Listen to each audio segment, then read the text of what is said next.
So HSC 2025 batch ভাই এবং বোনেরা, তোমাদের জন্য একটা পরামর্শ থাকলো আমার।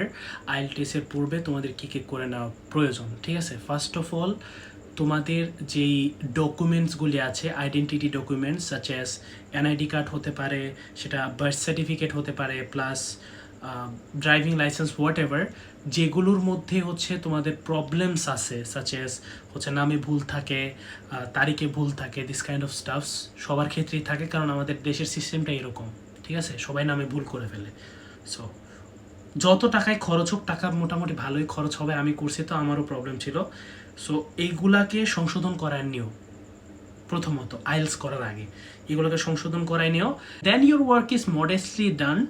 তারপরে কি করতে হবে? তারপরে একটা পাসপোর্ট অবশ্যই আমাদের প্রয়োজন, পাসপোর্ট বানাবেন। এর আগে আপনার এই কাজগুলি আপনারা সঠিক করে নিন। অ্যান্ড শুধু এইচএসসির কথা বলতেছি না, যারা যারা আসলে এই প্রবলেমে ভুগতেছেন তারা কাগজপত্রগুলোকে একটু প্রপারলি সংশোধন করায় তারপরে আগাবেন। হ্যাঁ, তারপর পাসপোর্টটা বের করবেন। পাসপোর্টটা বের করার পর আপনার তো কাজ শেষ। এবং এই সময়টাতে আরেকটা কাজ করতে পারেন, যাদের ব্যাংক স্টেটমেন্টের প্রবলেম বা যাদের হচ্ছে ব্যাংক স্টেটমেন্টে মানে টাকা পয়সা আছে, স্টেটমেন্টটার জন্য কাজ করা, রেগুলার ট্রানজ্যাকশন করা। একটা হয়তো আপনারা মাস্টার কার্ড অথবা ভিসা কার্ড নিতে পারেন, যেটার মধ্যে আপনারা রেগুলার হচ্ছে ট্রানজ্যাকশন করবেন। সো ওইটার জন্য কি আমাদের একটা ট্রানজ্যাকশন দেখাতে হবে ব্যাংক স্টেটমেন্টের মধ্যে। ওইটা অনেক বেশি হেল্পফুল হবে, কারণ আপনার আইএলস জার্নি হবে 6-7 মাসের। সো আপনার 6-7 মাস পর আপনার একটা স্ট্রং ব্যাংক স্টেটমেন্ট রেডি হয়ে থাকবে। সো এই কাজগুলো করে নেবেন।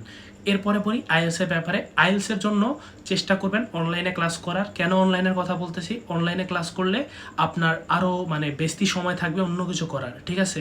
যখন আপনি হচ্ছে দৌড়াদৌড়ি করবেন এখানে সেখানে, তখন আপনার পক্ষে আসলে টাইমটা ম্যানেজ করাটা খুবই কষ্ট হয়ে যাবে। কারণ আপনি যেখানেই যত কাছে কোচিং সেন্টার হোক না কেন, আপনি কোচিংয়ে যাইতেছেন বা কোনো ব্যাচেলর ফ্ল্যাটে থাকতেছেন, ওখানে আপনার খরচ লাগতেছে, প্লাস আপনি শিখতে পারবেন না না পারবেন, এর ভিতরে একটা মানে ব্যালেন্স থেকে যায়, একটা মানে কি বলে ডাউট থেকে যায় যে আপনি হয়তো বা আপনার জার্নিটাকে কমপ্লিট করতে নাও পারতে পারেন, আপনার জার্নিটা কমপ্লিট নাও হতে পারে। হয় এরকম, অনেক অনেক স্টুডেন্টদের ক্ষেত্রে হয়। So try to shift online, because when you couldn't learn things from offline, then online will help you a lot. তো অনলাইনের ব্যাপারে বলতেছি, কারণ আইএলস নিয়ে আসলে এইভাবে ছোটাছুটি করাটা উচিত না, এত ভয় পাওয়ার কিছু নেই। তারপরে একটা কাজ হচ্ছে আপনার স্পিকিংটাকে বেটার করা। এখন আইএলসে তো স্পিকিং বেটার করতেছি, আইএলস স্পিকিং আর নর্মালি ন্যাচারাল কনভারসেশন দুই জিনিস, ঠিক আছে? স্পিকিং কেন ব্যাটার করতে হবে? কারণ আপনি যেইখানেই আপনি হচ্ছে মানে যে কোনো ইউনিভার্সিটি অ্যাডমিশন নেন, আপনার ইউনিভার্সিটি আপনার ইন্টারভিউ দেওয়া লাগবে, আপনার ভিসা এম্বাসির মধ্যে আপনার ইন্টারভিউ দেওয়া লাগবে। তারপর এমনও হতে পারে কিছু প্রফেসর আপনার ইন্ডিভিজুয়াল ইন্টারভিউ নেবে, ঠিক আছে? এবং ইন্টারভিউগুলো কিন্তু মোটামুটি লেন্দি হয়, 20-30 মিনিট, 40 মিনিটেরও ইন্টারভিউ হয়। আমার এক স্টুডেন্ট ডেনমার্কে গেছে কয়েকদিন আগে, সে বলেছে ভাই আমার যদি কমও হয় 1 ঘন্টা থেকে 40 মিনিট, কারণ ঘড়ি তো অ্যালাউড না, ঘড়ি অ্যালাউড ছিল কিনা আমি জানি না, তার কাছে ঘড়ি ছিল না ছিল, সে বলছে যে আনুমানিক 40 থেকে 1 ঘন্টা আমার শুধু ইন্টারভিউ নিছে ডেনমার্ক এম্বাসি না মানে হচ্ছে বিএফএস গ্লোবালে। তো ব্যাপারগুলো হচ্ছে এরকম। সো আপনার যে কনভারসেশন করা বা কাউকে হচ্ছে কনভিন্স করা যে না আপনি সেখানে গিয়ে আয়সা পড়বেন, এটা তাকে বোঝানো, ওই ক্যাপাবিলিটিটা আপনার তৈরি করতে হবে। তার জন্য আপনার স্পিকিংয়ে বেশি জোর দিবেন। হ্যাঁ, স্পিকিং করবেন বেশি বেশি। এই আইএলটিএস জার্নিতে সব থেকে বেশি ইম্পর্টেন্ট আমি মনে করি স্পিকিং।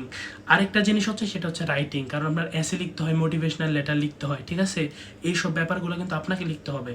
প্রফেসররা আপনাকে, এমনও প্রফেসররা আছে যারা হচ্ছে ইংলিশে ঠিকমতো মানে আপনাকে সেই রিকমেন্ডেশন লেটারটা লিখে দিতে পারবে না। ওই ক্ষেত্রে আপনার রিকমেন্ডেশন লেটার আপনার নিজে লিখতে হবে এবং সেটা আপনার স্যার থেকে সাইন দিতে হবে।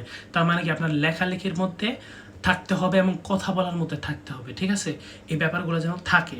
সো যখন আপনার আইএলটিএস জার্নি শেষ হবে, তখন আপনি সরাসরি হচ্ছে আপনার ইউনিভার্সিটিগুলো সিলেক্ট করতে পারবেন, ধাপ ধাপ করে আবেদন করে ফেলবেন, কিছু টাকা খরচ হবে, হোক সমস্যা নেই, আবেদন করে ফেলবেন বিভিন্ন কান্ট্রিতে। আরেকটা কথা বলি, বিভিন্ন কান্ট্রি চয়েস দিবেন, ঠিক আছে? প্রথমটা থাকবে হচ্ছে লো লেভেল কান্ট্রিজ আছে, সেনজেন কান্ট্রিগুলো যেমন আছে সাইপ্রাস, ল্যাটভিয়া অথবা লিথুনিয়া, হাঙ্গেরি, মাল্টা, এই সমস্ত কান্ট্রিগুলা। তারপরে একটু মডেস্টে যাবেন, অর্থাৎ স্পেন, ইটালি, জার্মানি, ফ্রান্স, তারপর আর কি বেলজিয়াম অথবা নেদারল্যান্ড, এইসব কান্ট্রিগুলা। তারপরে আরেকটা সিলেক্ট করবেন ইউএসএ, ক্যানাডা, ইউকে, অস্ট্রেলিয়া, অথবা জাপান, এই সমস্ত কান্ট্রিগুলো সিলেক্ট করবেন। মানে একটা হচ্ছে ধারাবাহিকতা মেনটেন করবেন, এক কান্ট্রির দিকে ফোকাস দিবেন।